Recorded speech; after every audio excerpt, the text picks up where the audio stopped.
This negative 6 over here with a 2. How can I get rid of a negative 6x, Chloe? Yes, I'm going to do positive 6x. So on the left, the negative and positive 6x cancel. Remember this minus sign with the 32 is part of the 32, so when it comes down, you need to bring down a negative 32. Can't drop the negative.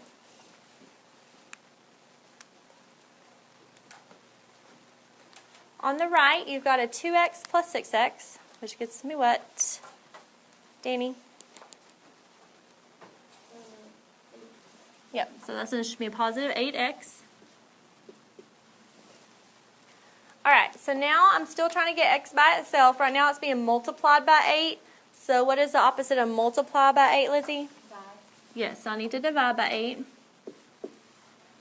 So on the right, the 8's cancel. I'm left with x. And then I need to do negative 32 divide by 8, which is what, Peyton? Negative 32 divided by 8. Negative 4.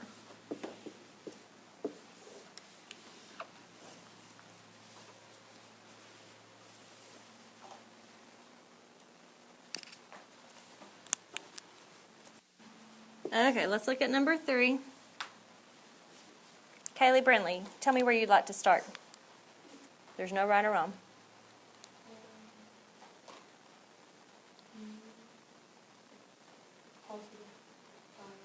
Okay, so you want to get rid of the minus 5v by doing a positive 5v. We can do that and move that to the side. Make sure you line up the v's with each other. So when you're moving things to each side, make sure if it's a number, line it up with a number. If it's a letter, line it up with a letter.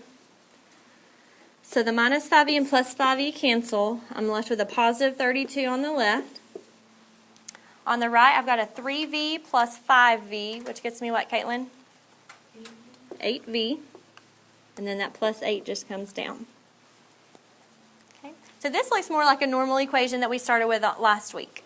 So now I want to get the v by itself. So it looks like I need to get rid of plus 8. How could I get rid of plus 8, Kiara? Yeah, I want to do minus 8 on both sides. Remember your brother or sister, you got to do things to both sides. So on the right, I'm left with my 8v. On the left, I've got 32 minus 8, which gets me what, Kaylee Powell?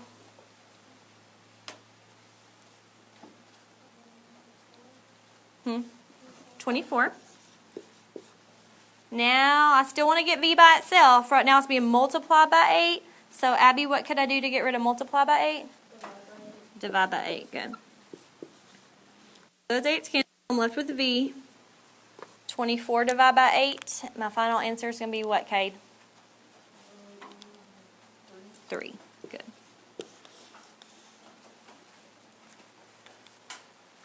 Okay. I think I'm going to do one more with you. How much time do we have? 1 minute. Okay, I'll do one more with you. I was going to have you do some by yourself, but tomorrow we'll work on some by yourself. Okay, so number 4, where should I start? Any ideas? Kaylee? Yeah, we can move this negative 4j over to this side. The way I would do that, since it's minus 4j, I want to do what? Yeah, add 4j. So the minus 4j and plus 4j cancel. I'm left with 20. Now, if there's just 1j, what could I write in front of it? Just a 1. That'll help you kind of see it when you add it. So I've got a 1j plus a 4j is a 5j. And then I want to get rid of the 5, right? It's being multiplied by 5. So, Peyton, what's the opposite of multiply by 5? Opposite of multiply. Divide. So I want to divide by 5. So I've got j equals, and then 20 divided by 5 gets me 4. Okay. If you'll file that paper in your notes, we'll do some samples like this tomorrow, and I'll have some type of little assignment for you to work on tomorrow.